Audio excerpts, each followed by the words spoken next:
ነገሮችን በሌሎች እይታ አንጻር መቃኘት። የግል ጸሐፊ ፈለኩና በጋዜጣ ላይ ማስታወቂያ አውጥቼ የፖስታ ሳጥን ቅጥር አብሮ እንዲወጣ አደረኩኝ። 300 ያህል ምላሾች አገኘሁ። ሁሉም ማለት ይቻላል ማስታወቂያውን መመልከታቸውና ማመልከቻ መጻፋቸውን ገልጸው ነበር። እድሜያቸው በአብዛኛው 25 እና 26 አካባቢ ነው። አንዲት አመልካች ግን ብልህ ነበረች። የፈለገችውን ነገር አልነበረም ያወራችው፣ ይልቅ እኔ የፈለግኩትን ነገር ተናገረች። ደብዳቤው እንዲህ ይላል። ለውድ ዴል ካርኒጌ በቅርቡ ጋዜጣ ላወጡት የግል ጸሐፊነት ከ200 እስከ 300 የሚሆኑ አመልካቾች ሊያገኙ እንደሚችሉ ገምታለሁ። ነገር ግን በጣም ስራ ስለሚበዛው ሊያነቧቸው አይችሉም። ከዚህ ደብዳቤ መጨረሻ ላይ ግን ያሰፈርኩት ስልክ ተጭነው ቢጠሩ ግን ሁሉንም ደብዳቤዎች አንብቤ ጠቃሚ የሆኑት ልለይልዎት እችላለሁ። በዚህ ስራ የ15 ዓመት ልምድ አለኝ። ሴትየዋ ይህንን ካለች በኋላ ከዚህ በፊት የሰራቻቸው ትልቅ ሰዎች ዘረዘረች። ደብዳቤውን ያነበብኩት ቀን ጠረጴዛው ላይ ወጥቼ ልጨፍር ምንም አልቀረኝ። ከዚያ ስልኩን አነሳውና ደወልኩላት። ግን ምን ያደርጋል ዘግቻለሁ። በዚህ በደወልኩበት ጊዜ ሌላው ጩሌ ቀጣሪ ቀርቧታል። እንዲህ አይነት ሰራተኛ ማንም አልፈልግሽም አይላት።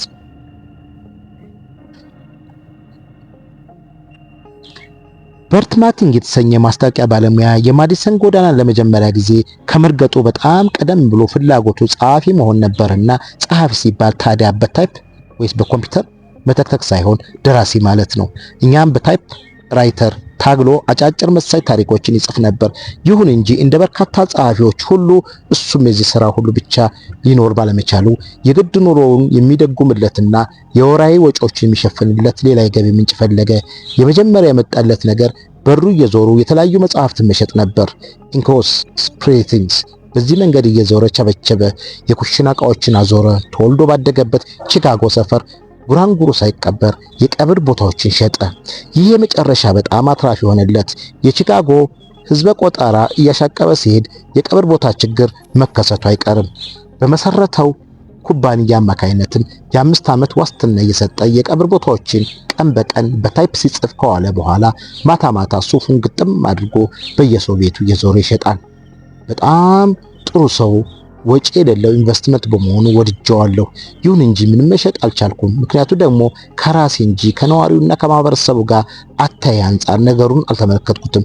እነሱ የሚያነሷቸው ዋና ዋና ነገሮች አሳሳቢ ባሏቸው ነገሮች ሁሉ ከማተኮር ይልቅ እኔ ገንዘቡን አስቀደምኩ። እኔ ብዙም ያላሰብኩትን ግን እነሱ ቅድሚያ የሰጡት ነገር ነበር። ማናን በዋናነት መሰረታዊ ከሚባሉ ጥያቄዎች አለመንሳቱ ነው። ጎዳናው የእነዚህ ሰዎች ዋነኛው ጥያቄና ፍላጎት ምንድነው? ከሌሎች ማህበረሰቦች የሚለያቸው አስተሳሰባቸው የቱ ነው ብዬ ራሴ መጠየቅ ነበረብኝ። እነዚህን ጥያቄዎች እንጂ ይቅረቡ እንጂ ስመልስ ግን ቀላል ናቸው። ቦታው ህዝብ በጣም ተቀራርቦና ተዋውቆ የሚኖርበት አይነት ነው ሲል ማርኪንግ ያስታውሳል። የቤተሰቡ ቡድን ማለት ትልቅ ቦታ አለው። ቤተሰብ ዘመድ አዝማድ በጣም ይቀራረባሉ። ከሰፈሩ ርቆ መሄድም ማንም አይፈልግም። በሞትም ቢሆን ሰዎች ፍላጎት ከዚህ እንደማይርቅ ማን ገመተ? ከመሆኑም ሌላ ቦታዎች እንደተለመደውና ስለ ኢንቨስትመንት፣ ፋይናንስና ንግድ የመሳሰሉትን ነገሮች ከማውራት ይልቅ ስለ ቤተሰብ ሰፈርና መንደር ማውራትን መረጠ። በተለይም በቀብር ቦታ ያላቸውን አመለካከት መሰረት አደረግኩ ይላል ማርኒንግ። በዚህ ተቀራርበው መቀበር እንደሚወዱና ይህም ቶሎ ቶሎ እኔን ለማየት እንደሚረዳቸው ተረዳሁ። በእርግጥ መጀመሪያ ይሄ አልገባኝም። እኔ ያወቅኩበት ነገር ቢኖር ግን የኢንቨስትመንት መስክ ቀላልና የማይጎዳ ዋጋ እንደቀረብኩ መሆኔን ነው። ችግሩ እነሱ አልፈለጉትም። አንድ ጊዜ የሚፈልጉትን ከተረዳሁና እንዴት ሊያገኙት እንደሚችሉ ካሳያቸው በኋላ ግን ነገሮች ጥሩ መጡ። እንዲህ ጄ ዋተር ቶምሰን የማስታወቂያ ድርጅት ኃላፊ በነበረው ስራ በተሳካለት ማኒንግ በህይወቱ ትልቅ የሚለውን ትምህርት ቀሰመ። ነገሮችን በሌሎች ቦታ ሁሉ ተመለከተ። በዚች ዓለም ላይ ይህ እንደ ተግባባና በስኬት ለመጓዝ ብቸኛው ትልቅ መሳሪያ ነበር። ሁላችንም ብንሆን ኋላ ቀር በመሆንና በወረደ መንገድ የሚመሩ ኩባንያዎችና መደብሮችን ተመልክተን እናውቃለን። በዚህ አይነቱ ኩባንያ ውስጥ ሰራተኞች ወይንም አስተባባሪዎቹ ልክ ከመብረቅ ራሳቸውን ለመጠበቅ የሆነ ቦታ የተጠለሉ ይመስል ተባብረው በወሬ ቋት ሲተረተሩ ወይም ሲያዝጉ ይታያሉ።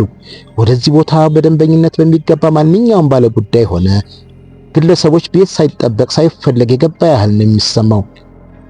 የአገልግሎት ማግኘት እንዲህ አይነቱ ቦታ ገብቶ እሱን ጥያቄ ማብረ እንደ ቅንጦት ይቆጠራል። የተሰላቸ ሰራተኞች ወይ ያዛጉ ይለመዳሉ ወይም ብስጭት ይላሉ እነሱ ወሬ ከመስለቅና እያዛጉ ዝንባቸውን እሺ ከማለት የሚያቋርጣቸው አይፈልጉም። የሆነ ሆኖ ግን በአሁኑ ዘመን እንዲህ አይነቱ ደንበኞችን የማያረቅና የሚያሸሽ አይነቱን አገልግሎትም ሆነ ብንፈልግ ውሰድ ባትፈልግ ቶ አይነቱ አቀራረብ ሳይመለስ ብሏል። ደንበኛው አሁንስ በቃኝ ማለት ጀመረ። የንዝህላል ኩባንያዎች ጅምብርም አቀዘቀዘኝ። ደንበኛ ንጉስ ነው የሚባለው አስተሳሰብ ከሚመራው አዲስ ዘመን ጋር አብረው መሄድ የማይችሉ መደብሮች በአሁኑ ጊዜ በፍጥነት ነው ኩባንያዎች የሚወጡት። እነዚህን ዝንብ እሺ ማለት የለመዱ ሰነፍ ሰራተኞቻቸውን ይዘው እዚህ ጋር ዋናውን ትልቁን ነገር ቢዝነስን እንዴት ለእኛ ይበልጥ ተመራጭና መች በሆነ መንገድ ልንሰራው እንችላለን የሚለው ሳይሆን ይልቅ በግልባጭ ደንበኛ አመችና ተመራጭ በሆነ መልኩ እንዴት ልንሰራው እንችላለን የሚለውን ማስቀደም ያለብን የደንበኛን ማስደሰት ቅድሚያ የሚሰጠው ጉዳይ ነው። ለዚህ መልሱን ለማግኘትና እንዴት የሚለውን ጥያቄ ለመመለስ ደግሞ የደንበኛውን አመለካከት በሚገባው ማወቅን ይጠይቃል። ደን ፕሬስክሪፕት ሶፍትዌርስ ሰርቪስ ኢንክ የተባለ ኩባንያ በሽያጭ ለሚያቀርበው ለእያንዳንዱ ምርት የደንበኞች ምክር ቤት ያቋቁማል። ቀድሞውንም ቢሆን የደንበኞች የካውንስሉ ደንበኞች ቅድሚያ የሰጡን ይህን ነው። እስካላለን ድረስ አንድን ምርት አናወጣም ይላሉ ጆን ኤሚሊ የተባሉ ኩባንያው ሊቀመንበር። ደንበኞች ቅድሚያ የሚሰጧቸው ነገሮች በተመለከተ ዝርዝር ይዘው ይመጣሉ። እኛ ደግሞ የገጽታዎችና ጥቅሞችን የተመለከተ ነገር ይዘን እንቀርባለን። እኛ ተፎካካሪ መሆን ደግሞ እነሱ ፍላጎታቸውን እንዲጠበቅ ያደርጋሉ። ችግራቸውን በመፍታትና ፍላጎታቸውን በማርካታችን ኩራት ይሰማናል። አደን ፖድካስት ይህንን ማድረግን ፈጽሞ እንደ ቅንጦት አይታይም። ይልቅ ቢዝነስ ለመስራት ጥሩ ዘዴ ተደርጎ የሚታየው ያለ ደንበኞች ግብአት ምርት ማቅረብ አንችልም። ኤምፕሊ ይላሉ። ይህ ወደ ውጭ መመልከት ዝንባሌ በደንበኞች ብቻ መወሰን የለበትም። በሰራተኞች፣ በአቅራቢዎች፣ በሌሎች ዙሪያ ላይና በስራ ላይ ከጊዜ ወደ ጊዜ ንክኪ ላላቸው ሰዎችም ጭምር ይሆናል። ዴቢ ሆልማን ጆን ሆልማን ኤንድ ኮፒቲ ሊሚትድ በተባለው የአውስትራሊያ አበባ አምራች ኩባንያ ውስጥ የኤክስፐርት ክፍሉን ይመራሉ። ሆልማን ዕለታት በአንዱ ቀን ከአበባ አብቃዮቹ በአንዱ ደውሎ ደስ የማይል ዜና ለመንገር የሚከብድ ስራ ለመስራት ወደ ቢሮ ገባ። የሚነግረው መጥፎ ዜናም ከዚህ በኋላ ለሚልካቸው አትክልቶችና በአበባዎች ይከፈለው ከነበረው በግማሽ ያህል የወረደው ጋር የሚያስገኝ መሆኑን ነበር። ሆልማን ይህን የመሰለ እጤ ዱብዳ የሚያደርግ ዜና የተናገረው የሚጠበቁበትን አይነቶች አጸፋ ነበር። በሰውየው ያገኙት ሰውየው ጮክ ሀገር ይይዝ ነበር። መረጋጋት አቅቶትም እስከ ማቃሰት ደረሰ። ሆልማን የሰውየው ድርሻ ወዳለበት ቦታ ለ2 ሰዓታት ያህል በመኪናው ተጉዘው ደርሰው ቀሪውን ውይይት እዚያው በአካል ለመጨረስ ወሰነና ሄዱ። ወደ እርሻው ቦታ ሲደርሱ በአትክልቱ ሰብስቦ ጭቃማማ ሆኖ አገኙት። ሰውየው በጭቃ ውስጥ ቦት ጫማ አድርጎ እየሰራ ነው። ሆልማን ቦት ጫማ ተዋሰና ገቡ። እንዴት ነህ ሲሉም ፈራ ተባ ብለው በተጨነቀ ድምፅ ጠየቁት። ከዚያም ሰውየው በዚያ ዓመት ምርት ለማምረት የለፋውና የገጠሙትን ችግሮች ለምርት የፈጀበት ጊዜ ስለ ኢኮኖሚ ፈተናዎች በተለይም በወቅቱ የነበረው የዋጋ መዋዠቅና ተያይዞ ስለተፈጠረበት እክል ሆነ ሰማ። ሆልማን የሰውየውን ችግር በሚገባ ተረዳ። አበባ አብቅቶ በእርግጥ ትልቅ ችግር ውስጥ ነበር ያለው። ሆልማን የተሰማቸውን ጥልቅ የሆነ ስሜትና ሐዘኔታ ገለጹ። ምንም እንኳን ሰውየው ትልቅ ችግር ውስጥ የተዘፈቀ ቢሆንም የሆልማንን ድርጊት እንኳን በራሱ በቂ ነበር። ሆልማን ራሳቸውን ባስገረመ ሁኔታ ዋጋውን እንኳን ሳይነግሩት ገና አሁን ስላመረተው ምርት ዕጣ ፈንታ እንኳን ሳይነጋገሩ ሰውየው እንዲህ አለ። በእውነት ስላየኸኝ ደስ ብሎኛል። ያለውትም ችግር ተረድተሃል። ዛሬ ቀን ቢጥለንም ነገ ነገሮች ይሻሻላሉ ይሆናል የሚል ተስፋ የምታቀርብልን እቀበላለሁ። ስለዚህ ነው በሌላው ሰው ጫማ ሆነ ራስን ከቶ መመልከት ያስፈልጋል ብለው የምናገረው። ችግርን ማቅለያ ከዚህ የተሻለ ሌላ ምንም መንገድ አይገኝም። በቻይና ብዙም የምንጣፍ ቢዝነስ የለም የምትለው አድሪያና ቢተር የተባለችው ሰላም ፔሪስ ስኪልስ ፕሬዝዳንት ናት። በታሪክ ትራምሲን ስኬር የተባለ የሚታወቀው መጥፎ ጊዜ ማንም ስራ ባቆመበት ሰዓት እኛ ግን ከፍተን እየሰራን ነው። በዚህ ጊዜ በደረሰው ጭፍጨፋ እጅግ ማዘናችን የሚገልጽ በቴሌግራም መልእክት ለደንበኞቻችን ላክነ። በቀጣይ ሳምንት ወደ እንግሊዝ ልንልከው ስለነበረው ትልቁ የምርት ትዕዛዛችን አንድም ነገር አልጠቀስንም። ምንም የሚወጣ አልመሰለንም ነበር። ነገር ግን መልስ አገኘን። ስለተጋራችሁን ስሜት እናመሰግናለን። ያዘዛችሁትም ስራ በመርከብ ተልኳል። ከቻይና እንዴት እንዳወጡት አናቅን፣ ግን ወጣ። ነገሮች በሰራተኞች አንጻር የመመልከት ነገር ቢተር የማይቻል ይመስል የነበረውን ትዕዛዝ ከሀገር ማስወጣት የቻለው ይህ የደንበኛ መጨነቃችንና የደንበኞችን ስሜት የማስቀደም አመለካከት እያንዳንዱ ቢዝነስ የህይወትና የሞት ጉዳይ ነው። በአርሚሰን ኮንፈረንስ ሰርቪስ ኢንክ የሴቶች የሚመች ፋሲሊቲ ማድረግ ነው። ሜኑ መቀየር ቢያስፈልግ ያም ይቻላል።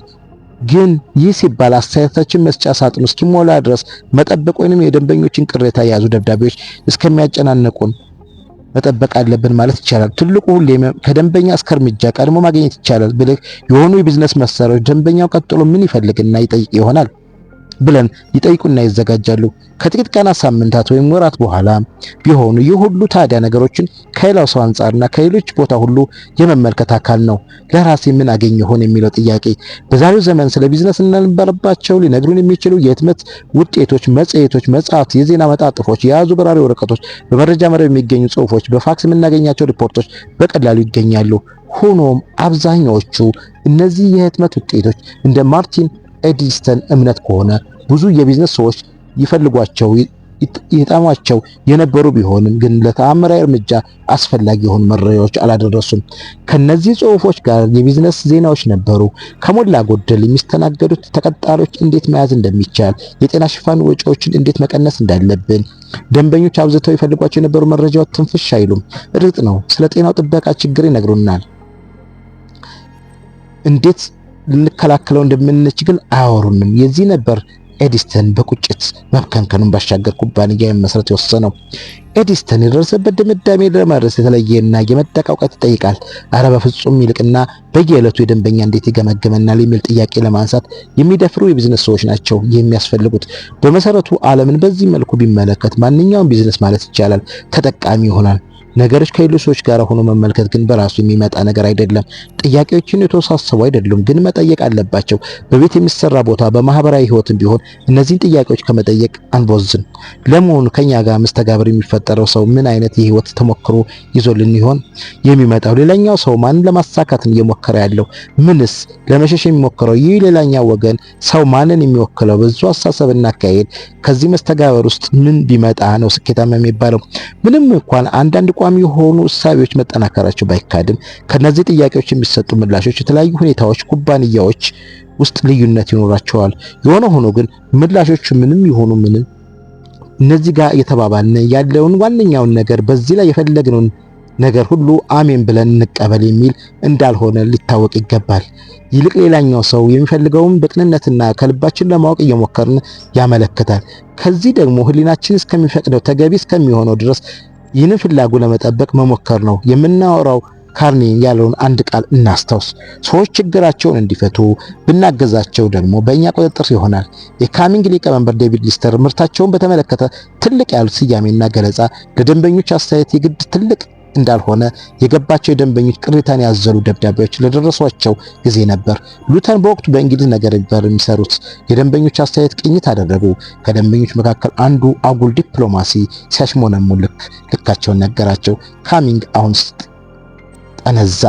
ማንም ጥሩና ለድርጅቱ ተቆርቋሪ ቢሆን ኖሮ የሚያደርገው እንደ አንዳንድ ካድሬዎች መኩራራት ሳይሆን ይህን ሰው በአክብሮት ጠርቶ ምክንያቱን ለመረዳት መሞከር ነው። በመሆኑም ሰውየውን ጠሩት። ምን ነው ካሚንግ እንዴት ነው የጠነዛው የሚል ግልጽነትና አጭር ጥያቄ ያቀረቡለት። ሌሎቻቸው ናቸው አለ ብሶታቸው። ገባኝ አለ ሉተር ፊታቸውን በፈገግታ እያበራ።